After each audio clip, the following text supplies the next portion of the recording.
Estudo do Catecismo da Igreja Católica, com o Padre Bruno Leonardo Braga. Desejei ver com a inteligência o que acreditei. Santo Agostinho. Tuas asas que nos elevam em contemplação. No programa de hoje nós vamos começar a nossa meditação do terceiro capítulo da primeira sessão do Catecismo da Igreja Católica, essa sessão que tem por tema a profissão de fé. E este terceiro capítulo ele vai se centrar na pessoa do Espírito Santo. O seu título é Creio no Espírito Santo. E já de início o Catecismo ele retoma algumas passagens da Escritura Sagrada a respeito do Espírito do Senhor. Primeiro ele faz uma referência a primeira carta de São Paulo aos Coríntios, capítulo 12, versículo 3, que diz: ninguém pode dizer Jesus é Senhor a não ser no Espírito Santo. E depois, uma outra carta de São Paulo, a carta aos Gálatas, capítulo 4, versículo 6, que diz: Deus enviou a nossos corações o Espírito de seu Filho, que clama, Abá, Pai. E assim, o Catecismo nos mostra que o conhecimento de fé só é possível no Espírito Santo. Ou seja, a confissão de fé de que Jesus é o Senhor e o reconhecimento de Deus como Pai depende do Espírito Santo. Para estar em contato com Cristo, é preciso primeiro ter sido tocado pelo Espírito Santo. É Ele que nos precede e suscita em nós a fé. Pelo nosso batismo, que é o primeiro sacramento da fé, a vida, e dizemos vida aqui com letra maiúscula, que tem a sua fonte no Pai e nos é oferecida no Filho, nos é comunicada intimamente e pessoalmente pelo Espírito Santo na Igreja. O Catecismo ele toma um texto de Santo Irineu de Leão, que partilho com vocês aqui na sua íntegra, que diz assim: o batismo é a graça do novo nascimento em Deus Pai, por meio do seu Filho, no Espírito Santo. Pois os que têm o Espírito de Deus são conduzidos ao Verbo, isto é, ao Filho, mas o Filho os apresenta ao Pai, e o Pai lhes concede a incorruptibilidade. Portanto, sem o Espírito não é possível ver o Filho de Deus, e sem o Filho ninguém pode aproximar-se do Pai, pois o conhecimento do Pai é o Filho, e o conhecimento do Filho de Deus se faz pelo Espírito Santo. Então, o Espírito Santo, por sua graça, ele é o primeiro no despertar da nossa fé e na vida nova, que é conhecer o Pai e aquele que ele enviou, Jesus Cristo. Mas, na revelação das pessoas da Santíssima Trindade, o Espírito Santo é o último. São Gregório Nazianzeno, ele explica essa progressão pela pedagogia da condescendência divina. E aqui nós lemos esse texto de São Gregório, como está citado no Catecismo da Igreja. Ele afirma assim: o Antigo Testamento proclamava manifestamente o Pai, mais obscuramente o Filho. O Novo, no caso o Novo Testamento, manifestou o Filho, fez entrever a divindade do Espírito. Agora o Espírito tem direito de cidadania entre nós e nos concede uma visão mais clara de si mesmo. Com efeito, não era prudente, quando ainda não se confessava a divindade do Pai, proclamar abertamente o Filho, e quando a divindade do Filho ainda não era admitida, acrescentar o Espírito Santo como um peso suplementar, para usarmos uma expressão um tanto ousada.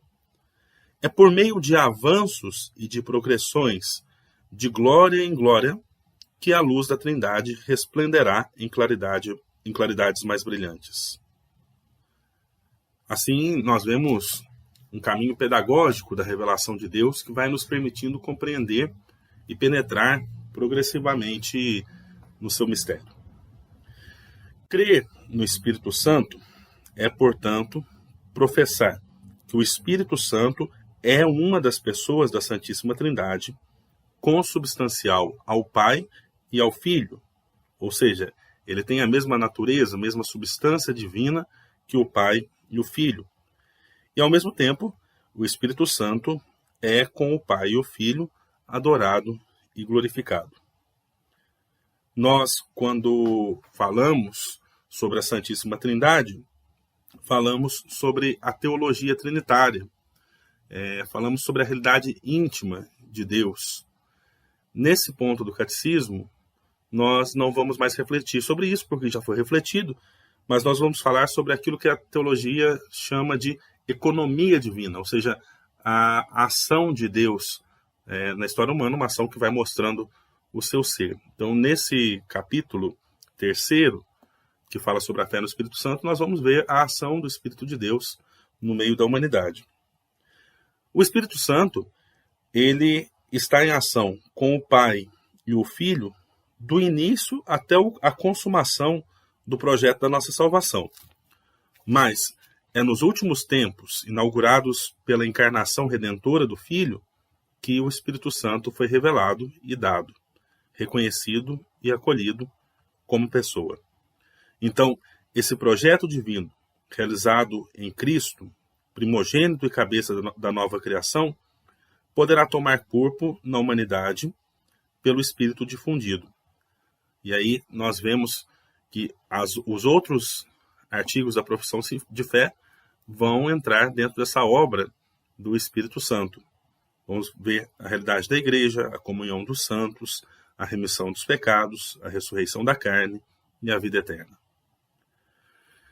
Bom, com essa introdução, nós podemos passar à reflexão do 8º artigo da profissão de fé, que é justamente o artigo que diz: creio no Espírito Santo.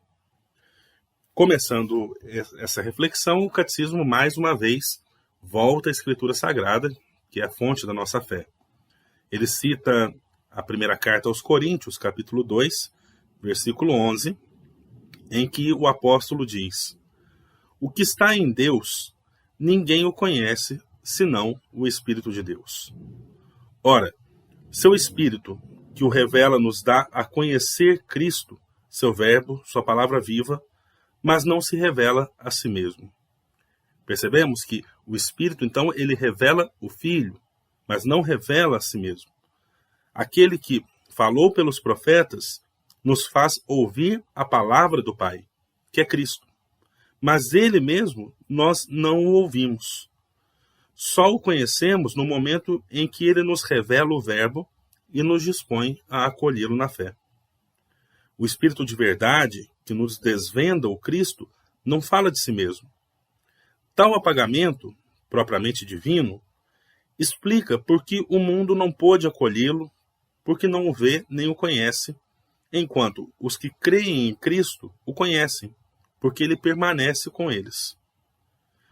A Igreja, comunhão viva na fé dos apóstolos, que ela transmite, é o lugar do nosso conhecimento do Espírito Santo. E há